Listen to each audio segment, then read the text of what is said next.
So hello everyone, তোমার সবাই কেমন আছো? আশা করছি সবাই খুব ভালো আছে, আমিও খুব ভালো আছি। সো আমার চলছে বোর্ড এক্সাম, যেটা তোমরা জানো কতটা ভালো। সো আজকে আমার ইংলিশ পরীক্ষা। সো জানি না কীরকম দেবো না দেবো। সো আমি রেডি হয়ে গেছি। আমাকে কেমন লাগছে আমার এক্সাম, আর আমি এত সুন্দর গেট রেডি উইথ মি করছি, বাট আমার সাইড আগে থেকে করা হয়ে গিয়েছিল। সো 1 মিনিট আমি এখন আমার স্ক্রিনে ক্রিম অ্যাপ্লাই করে নিয়েছি, বাট আমি আবার তো এখন যেগুলো জিনিসগুলো ওগুলো ভাবলাম তোমার সাথে শেয়ার করবো। সো লেটস গো, চলো আরও 10 মিনিট আছে, 10 মিনিট কি 20 মিনিটের মতন আছে। সো লেটস গো, চলো রেডি হয়ে তোমার সাথে দেখা হচ্ছে। সো প্রথমে আমি আমার ফেভারিট এই লিপ অয়েলটা দেবো, যেটা আমার প্রচণ্ড ফেভারিট।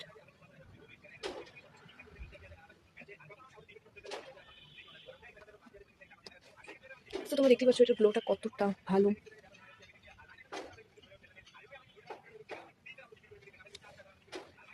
সো অ্যাপ্লাই করা কমপ্লিট। এখন যেটা না নিলেই নয়, কারণ এক্সামের হলে তো আমার টাইম যেহেতু যায় না। সো ঘড়ির কাটা 60 সেকেন্ড আমি 1 2 করে গুনতে থাকি আর টাইমটা পাস করি।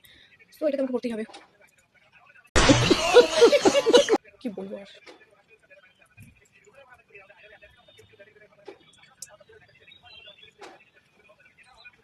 হাতটা আমার এতটাই মোটা হয়ে গেছে যে ঘড়িটা আমার খুলে যাচ্ছে। সো আমার ঘড়ি পড়া কমপ্লিট। সো আমার এই সেক্সি ফিগার কেমন লাগছে আমার শাড়িটা, সো কমেন্টে বলে দেবে। সো লেটস গো, এবার হেয়ারটা একটু আর্টিফিশিয়ালভাবে একটু কিছু করে নিই। আই নো আমি ভুল বললাম, বাট কিছু না। সো গাইস, আমি ভাবছি আমি হেয়ারটা ছেড়ে স্কুলে যাবো। কি বলো তোমরা সবাই?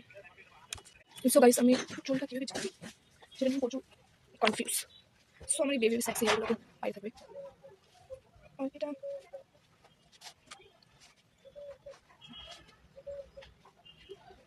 আর যেটা না করলেই নয় সেটা হলো, আমি তোমাদের দেখাচ্ছি, যেটা না করলেই নয় তুমি বললাম যে ইগনোর ইস মাই ফটো। সো আমার मंगलसूत्र। सो आई एम फाइनली रेडी। सो हमारी शरीर में इस ड्रेस को इस साड़ी को कैसा लगे प्लीज कमेंट में बोल दीजिए। सो ये मैं हूँ। अभी এখন আমি 2-3টা রিলস বানিয়ে নেবো। সো রিলস বানানোর পরে তারপরে চলে যাবো। সো ভিডিও ভালো লাইক কমেন্ট শেয়ার সাবস্ক্রাইব করে দিও। Bye bye.